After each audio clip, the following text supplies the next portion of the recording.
Mga ka-indays, good afternoon. Another vlog. So naata diri na pud sa Dinhak Central.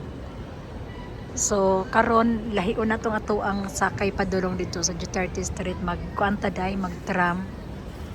So tan-awon nato kung unsa kadali ang bus o kanisya, at least natay choices. So nagulat ra ko sa ko ang amiga. Right. Ingon siya mo din sakyan magtram instead nga bus. Actually, ang bus to ara dito dapita eh. So na ako hindi anhi karon. So magtram ta. So I hope mga ka-indays nga naa si Padilla Ruben, si Mariel og si si Gandang Binibini ba na siya day? Ayop na sila oy. Kaya nag-day off ra gyud no. So, see you later mga ka-inday. So, padulong na pud ta day. Ana diha, gamay-gamay pa mi. Dagandagan ni ron taod-taod, okay ra. Gahapon kita man nagkuman sila. Kasi ka bisita, kasi yung bisita ron, madam. Dam. Kasi mo bisita ron. Kagahapon nagboting man to sila sa Amsterdam.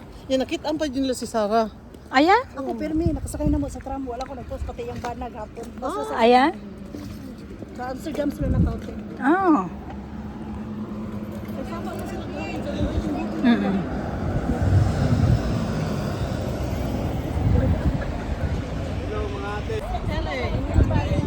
Hello, te. Heart. Nagbantay ni ko nagbantay. Wa sila ni ko Dito? Nasa, mani ka sila dire? Dilis naman ni dire? Di kanina si Ruben diri, uy. sa balay do.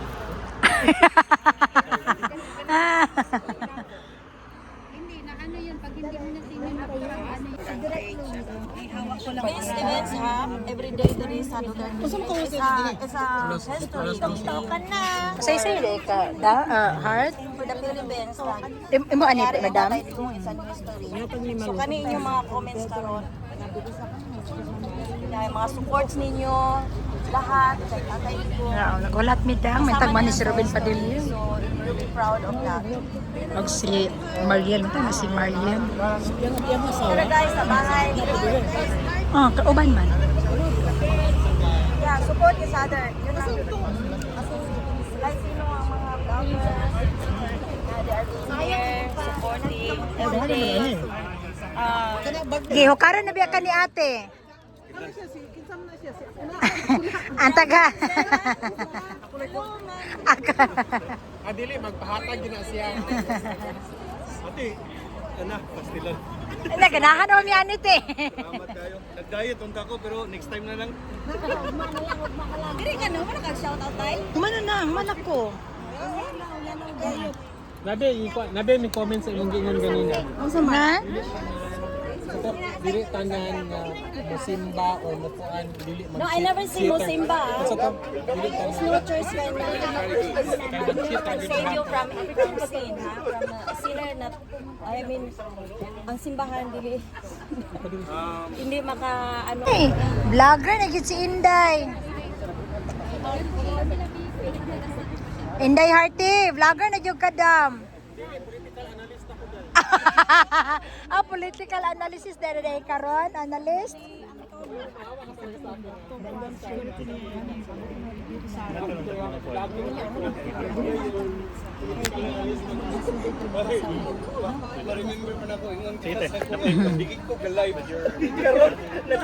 Bukas, alis na kayo. No, we'll be going on Sunday. Ato mo sa kuan, punta kayo doon sa may event bukas. Oo. Punta kayo doon. Mga 2,000 daw natin. Dami yan, enjoy yan te. Sa may station daw. Yeah. Malapit lang doon. Dali lang. Ay, yan si BP. Ay, nandiyan si Ruben Padilla. Apay sa bahay. Oy, sir.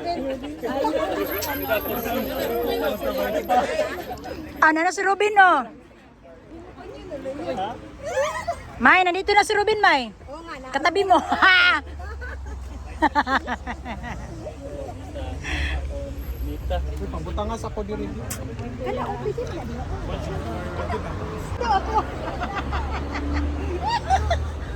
Naana si ano, nandito na Coming na, coming. si Vice. Vice.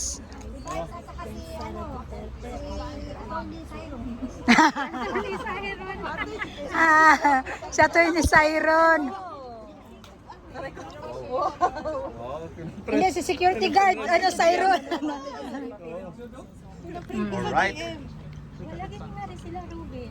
BP, andyan na. BP. Kami nilang bata nila. Ako yun. Coming na. Andyan na po si BP. Gikan siguro sa Check po ng live natin, gikan ha? siguro sa Brunei, This is ani Apuni. sila Apuni, dire. this is Madam.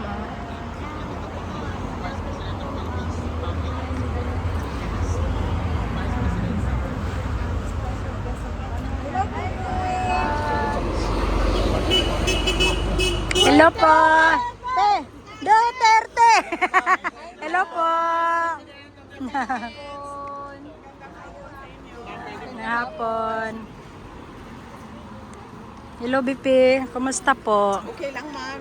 Buti nandito ka ngayon kasi sabi mo Lunes ka pa. Yes, ma'am. Oh. Kasi nagkasakit yung bibisita sana. Nagkasipon, hindi sanay sa... Weather. Oo. Pero Malamig tapos biglang mainit. actually mainit talaga. Yeah. Asak sa amin. Pero malamig para sa amin. Sa- Tapos oo. biglang mainit. Mainit, sila. So, correct. nagkasakit yung bibisita sana ngayon. Okay. Nagkasipon. So sabi ko, wag na silang bumisita kasi baka mahawa si Correct, correct. So ako yung pumalit. Buti na lang din, nagpapasalamat kami kasi pumayag din yung detention unit na magpalit ng visitors last minute. Okay, last minute, yeah. Kumusta po siya ngayon? Okay lang siya today. Masaya naman siya, masayahin siya.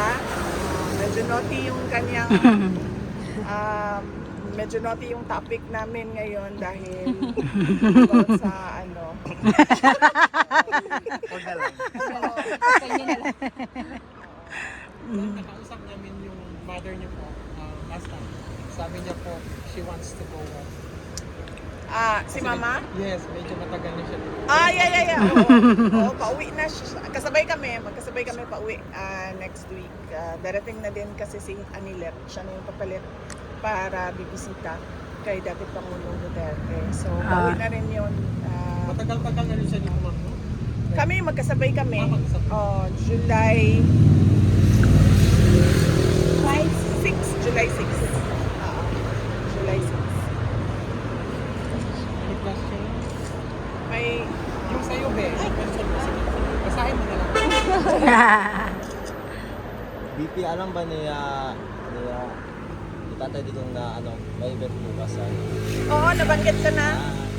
Kanina, nabanggit ko sa kanya na pumunta dito si Senator Amy Marcos, kaso hindi siya, kailangan na niyang umuwi sa Pilipinas, so hindi siya makakaabot sa rally bukas. Tapos nandito si Senator Robin Padilla, kakarating lang niya para sa rally bukas. Siya kasi Attorney Jimmy Bondok, dumating din para sa rally bukas. So tatlo kami bukas sa Free Duterte Now rally dito sa Hague. Tapos nabanggit ko din sa kanya na marami ang iba't ibang lugar sa Pilipinas. Meron din rally bukas, simultaneous rally sa Pilipinas sa iba't ibang lugar. Una nasa Cebu at sa Davao. So yung request ni Senator Amy Marcos na makapasok nun sa hindi na nag-grant. Wala kahit si Senator Robin Padilla na every time pumupunta siya dito, nagpapaalam siya kung pwede siya pumasok. Hindi pa pinapayagan ang mga non-family members sa ngayon na bumisita. Pero nabanggit naman ni Pangulong Duterte, bigyan lang daw ng time ang ICC at baka magbago na yung patakaran nila sa mga susunod na buwan. Okay. So, kailangan ngayon, sa time nga na ito, is talagang direct family lang talaga ang pwede magbisita. Yes, ma'am. Opo. Family Okay. members lang po ang pwede bumisita. Pero kahit naman bata, inaalaw pa rin nila. Basta Okay. family member. Okay. Mm. Ma'am, may question po. Yes, Kasi ma'am. today po, meron pong sinabi si Senator Marcoleta na magpa-file daw po siya ng 2 resolution to declare the detention prosecution of PRRD by the ICC is illegal and unconstitutional at payagan ng pauwiin si PRRD not house arrest. Well, yes, tama din yun, no? Totoo yan. Yan naman ang sinasabi natin dati. Unang-una, hindi nasunod yung batas na dapat dalhin yung akusado sa local courts bago siya i-turn over sa ICC. At sa ating ting batas, dahil hindi na tayo member at the time na binigay yung diffusion order, ay dapat talaga dinala yung diffusion order sa local courts or Philippine courts. Doon pa lang, unang-una, mali na yon, no? So, minsan nga naiisip ko, how can you right a wrong with a wrong, diba? So, pangalawa, jurisdiction, question na natin yon. Kung makikita ninyo, may filings tayong lahat doon sa ICC website na sinabit ng lawyer ni Pangulong Duterte na kine-question yung jurisdiction talaga o yung panahon kung kailan nagsimula o nag-open ng investigation ang ICC. And out of time talaga siya kung makikita mo sa timelines noon. So, tama si Senator Marcoleta. Yun talaga yung tawag kasi, wala kasing rendition laws sa atin, no, sa Pilipinas, pero rendition ang tawag, extraordinary rendition ang tawag nung ginawa kay Pangulong Duterte. At yun ay labag talaga sa batas at labag sa Constitution dahil it is an affront to our sovereignty as a nation na may papasok doon na dayuhan tapos kukunin yung citizen, Filipino citizen sa loob ng Pilipinas at dalhin sa ibang bansa. In connection to that po, kasi may sinabi po si ES Bersamin na once daw po na maglabas ng ICC kay Senator Batos, gagawin daw po nila kung ano yung ginawa nila kay PRRD. Oo, kasi nakikita nyo naman sa administration ngayon, wala na silang sense of decency, accountability, at lahat na, no. So, dapat kay Senator Bato, ngayon pa lang, dahil may threats na ganyan against his person, dapat pa lang, ngayon pa lang, ay nagko-consult na siya ng ICC lawyers kung ano yung options niya. BP Sara, aware ka ba yung ginawa ni, sino yun? Si Warden Bello ba yun? Yung pumunta dito. Pumunta dito tapos ganyan ng stand ni Tatay Digong.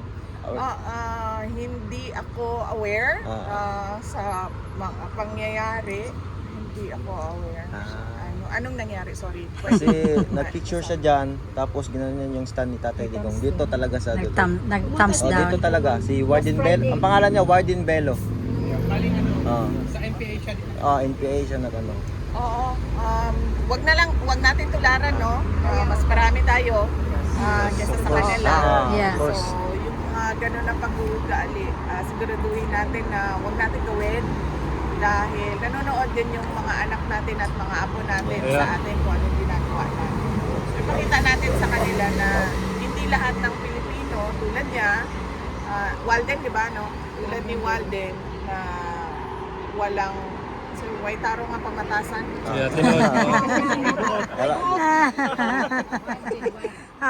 Mas maganda pakinggan sa Bisaya.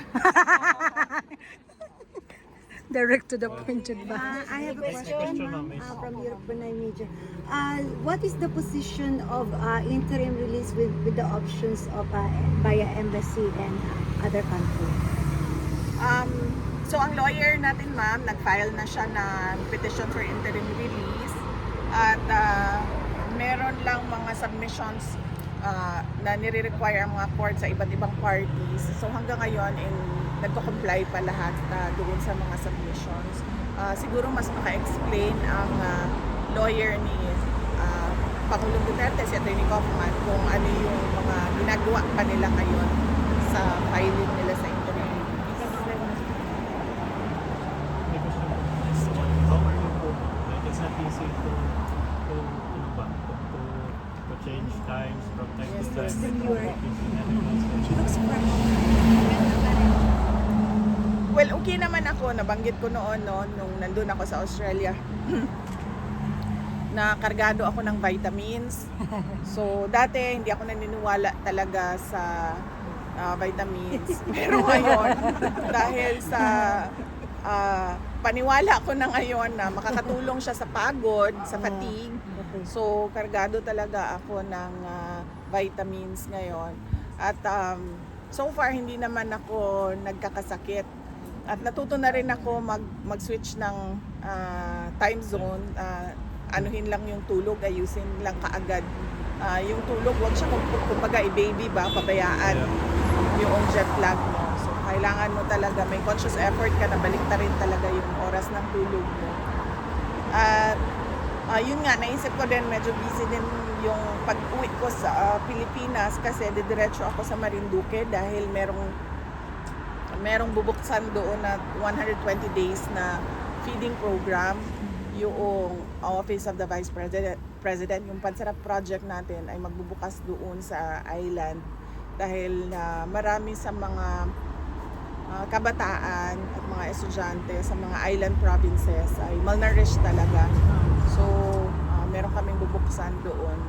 At ang susunod ay meron kaming mga events sa Davao. Pero natuto na rin talaga ako, sir, kahit noon pa man, nung mayor ako. Nung first term ko as mayor, medyo mahirap dahil neophyte ako at wala din ako masyadong experience pa sa gobyerno, sa trabahong gobyerno. Pero nung 2016, pagbalik ko, medyo matured na ako and then natuto na rin ako. Ma'am, can I have a question? Ma'am, we switched to another topic if you don't mind. I'm a struggling student when I was young, and when I saw your project about Libreng Sakay, and I'm so happy to see that, and a lot of people are like students around the world. I really appreciate that, and also some people are interested to how can they send help that they can expand your Libreng Sakay program. Saan po sila pwedeng para maiwasan po natin yung kung sino-sinong magkukuha ng kanilang mga tulong. Saan po proper ipapadala ang kanilang mga tulong? Well, sa ngayon, ma'am, ang process kasi sa gobyerno kapag tumatanggap ka ng donation is merong deed of donation, tapos pipirmahan yun ng both parties, tapos papasok yun sa records ng office. Sa ngayon, ang ginagawa ng karamihan ay dumidiretso sila, per our advice as well, dumidiretso sila sa mga beneficiaries. But so far, ma'am, yung ating Libreng Sakay, may budget naman yon. Meron na siyang nakaset aside na budget at tutuloy yon, yung Libreng Sakay. At masaya ako na naririnig galing sa iyo na nakaka-benefit talaga siya sa mga working students at sa mga estudyante dahil yun din talaga yung gusto natin, yung maka-save sila ng pera para sa ibang pangangailangan nila tulad ng pagbayad ng kuryente o pagbili ng pagkain o pagbaon nila para may pagkain sila kapag pumapasok sila. Maliit lang yon para sa iba, pero napakalaki yon sa mga taong kulang talaga yung kanilang pang-araw-araw. Because I know, ma'am, how hard to study in college. Yes, ma'am. And that way din, ma'am, napapanigurado natin na kasi nakakasave sila ng pera, likely makakatapos din sila ng pag-aaral nila, matatapos nila yung college nila. Maraming salamat po, ma'am, sa tulong ng Libreng Sakay ng Office of the Vice President. Yes, ma'am. Thank you po. At nagpapasalamat din kami, ma'am, dahil yung mga buses na yan ay hindi naman yan sa amin, pinahiram yan noong kampanya para merong masakyan yung paraphernalia, yung mga posters, mga tarpaulin, yung mga t-shirts, at yung mga supporters. Tapos, pinahiram nila patuloy din sa Office of the Vice President. Kaya yung naisip namin ay gawin na lang siyang libreng sakay kasi wala naman kaming pangangailangan sa Office of the Vice President ng bus. We heard, ma'am, if that is true, for confirmation that you are willing to expand more buses in different locations in the Philippines. Is that true? Meron kaming binili, ma'am, sa Office of the Vice President na talaga yun, ang bus. Binili namin and then nilagay na rin namin sa mga routes na identified sa ngayon. Maraming salamat, ma'am. God bless you po. Good afternoon. Kamusta po si PRD, ma'am? Okay lang si PRD. Ano siya, in good mood siya. Ngayon, nagtanong lang siya kung bakit hindi dumating yung apo niya. Kasi yun yung supposedly dapat magbusita today. At nakabanggit ko sa kanya na hindi sanay sa malamig, mainit na weather. Sanay sila sa Pilipinas na weather. So, nag-ubo at sipon yung mga bata. At yun yung topic ngayon. Sabi ko nga kanina, medyo naughty siya. So, hindi siya for public consumption. At yun lang naman. Tapos yung yung nabanggit niya yung mga girlfriend niya.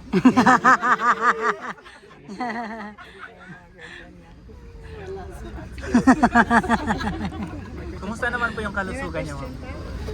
Okay naman siya kanina.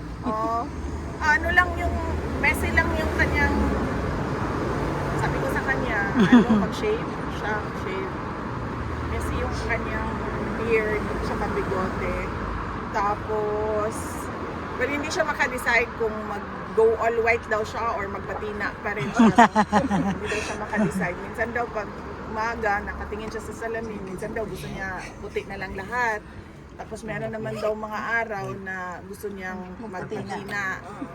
So, wala siyang desisyon sa kulay ng buhok niya. Pero noong Tuesday, nag-request na siya ng haircut at na-submit na rin namin sa detention unit yung request na for haircut.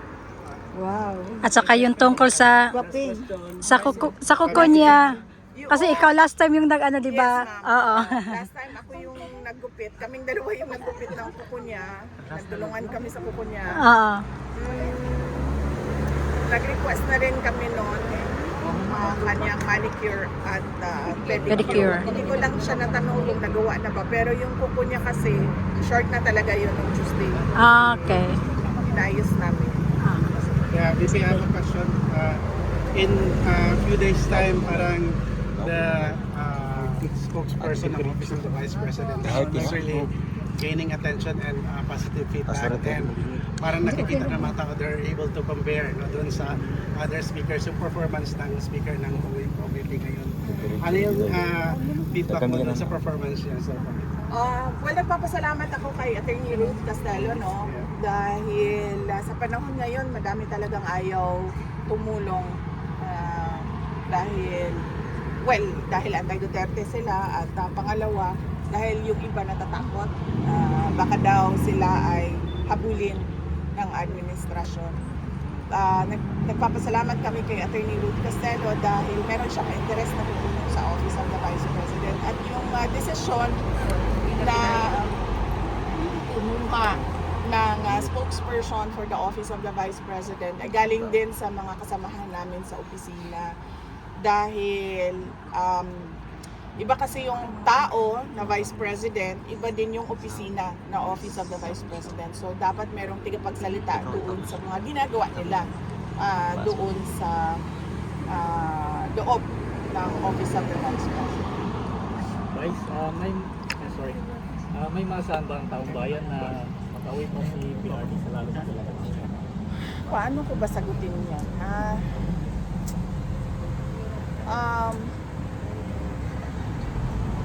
Siguro let's take it one day at a time.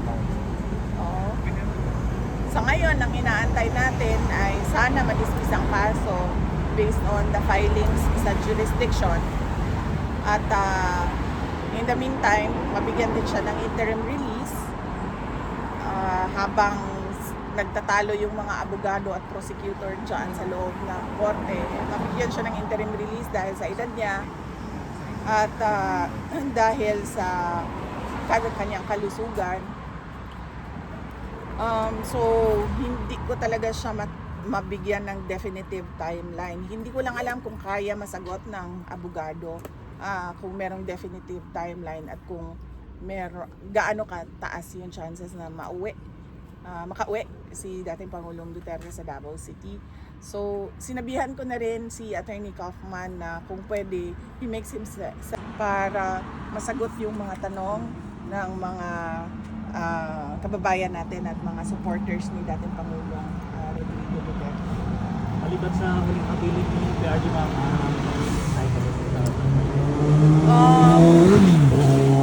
well, hindi ko siya natanong, sorry. Hindi ko siya natanong ngayon kung ano yung mensahe niya sa taong bayan.